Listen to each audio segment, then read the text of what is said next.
Hello everyone, this is Ashish. Obviously, we are going to talk about a very interesting topic. Obviously, we are going to talk about giving up. Now, it is something that I think that everyone can be benefited out of. Not like giving up will help everyone. No. The contrary. How about not doing that? Why you should not do that and what it actually does to your psychology and your confidence, we are going to talk about that. Now, I think that it is obviously applicable to competitive examinations, especially GATE examination, which is right around the corner. Less than 2 months remaining. This is the time where most people quit. And I'm going to talk about why. Why do they leave at the end moment? Why do they look at alternatives? We are going to talk about that. But also, this is going to be applicable in general to any competitive examination. In general, it will be applicable to anything big that you want to achieve, for which you have prepared for a long duration of time and have to execute on a particular day. That was a long sentence, but let's go ahead anyways. So what actually giving up does to you? Well, it opens up an option. Some people don't give up because they don't give themselves an option of giving up. Now, one thing that you're certainly going to do when you have not given yourself that option is that you're going to work the hardest, because you know that that is not an option. You have to be over there and you have to execute. You are going to invest something and you are going to get something out of it. You are going to walk the full path, not going to leave somewhere in the middle. But those people who give themselves an option are obviously not going to give 100% towards it, because they know next year I'm going to do better next year.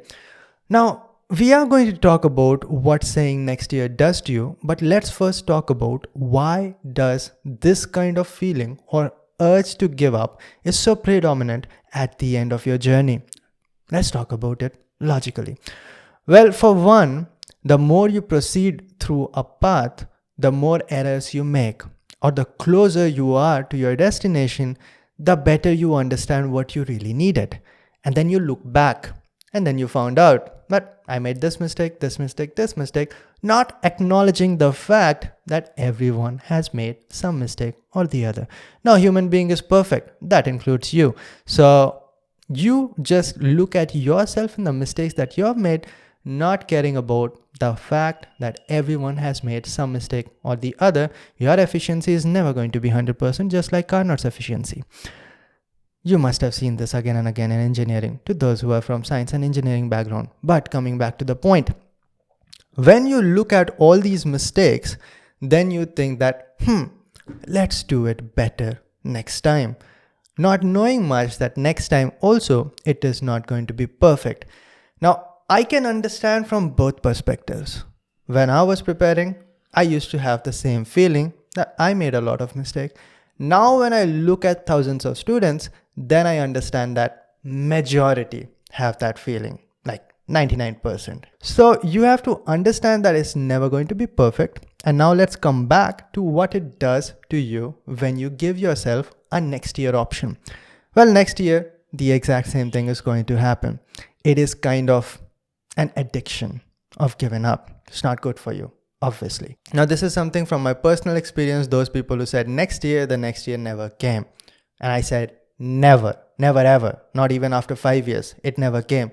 They just found out some alternatives. They just left it. Now, I'm not saying that that is wrong, but saying that you're going to do something and leaving midway is a bad habit. And habit it is. It's something that you're going to repeat over and over again. And you don't want to do that, because then whatever you try to do, you are going to give yourself an outlet. You're going to give yourself an exit. Closer that you get to what you want to do, the hotter it is going to get. It is going to be more pressurized. There's going to be higher stakes. There's going to be more fear of failure. But you need to understand that this is the part and parcel of what you're trying to do. This is what you have to achieve sideways, apart from all the hard work and increasing your skill and all those good stuff. This is important as well. Now, what good happens if you don't give up and just do it anyways? Now, first of all, this is only applicable to those people who really tried. I'm not talking about those people who just started to work for it for 20 days and just go for it because they want something out of it. Those people should probably give up and try for it next year. I'm talking about those people who have worked for a long time and has made an ambition to do it. And let's talk about them from now on seriously. What happens when you really cross the line? What happens when you have done the job and have walked out? Well, what you are going to find out that what you were really afraid of so much is it was not really that terrifying after all. And you're also going to find out that you were really good. You did your best and now you're having some skill. And next year, maybe if it does not work out, then you're going to do even better. Why you're going to do better? Because now you're having an in-hand experience to that. So next year is not a problem.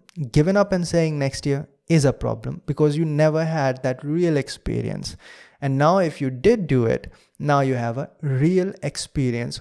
That is not going to be possible from any other simulation. You have to do it and find out.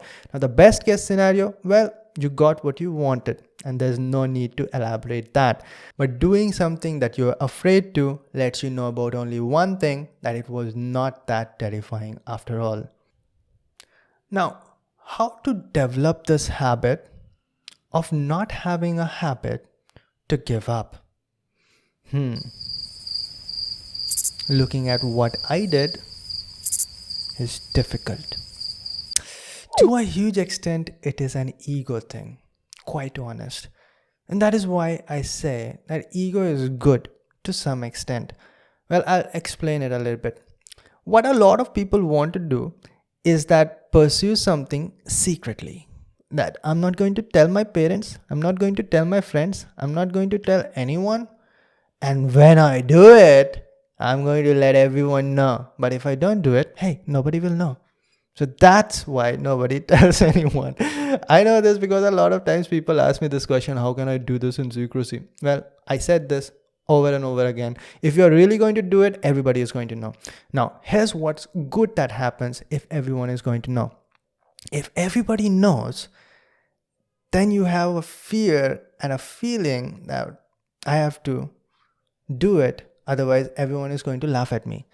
Now, looking at others and taking decisions in your life will be told as something negative or bad by most people, but I don't think so. I think it is good. I think that if everybody knows, then everybody will be asking, hey, you're preparing for the last 6 months. What happened? Why didn't you appear in the examination? And that also forces you to go and give that examination. That is one thing. Let's look at something else that will help you not have that habit. I got it. Well, the next one is that you should not have patience, man. 1 year is too long. If you really want it, if you have really worked for it that bad, you can't really wait for it 1 more year. And that is, I think, second thing that you should have or not have. You should not have patience. That is opposite of what most people say. Number one, they say that be patient. Good thing comes to those who wait. Maybe not. Or they also say that first one, that don't have ego. Ego will kill you. Maybe not. So everything has a balance. You'll have to think about what is the optimum quantity. Everything can be used for good. Everything can be used for bad. I hope, ladies and gentlemen, that helped you guys. And if it did not, feel free to give a thumbs down to this video and unsubscribe. But it did. If it did, then you should subscribe if you haven't yet, and you should give a thumbs up. Now, that's about it. I'll see all of you in the next one. Till then, bye.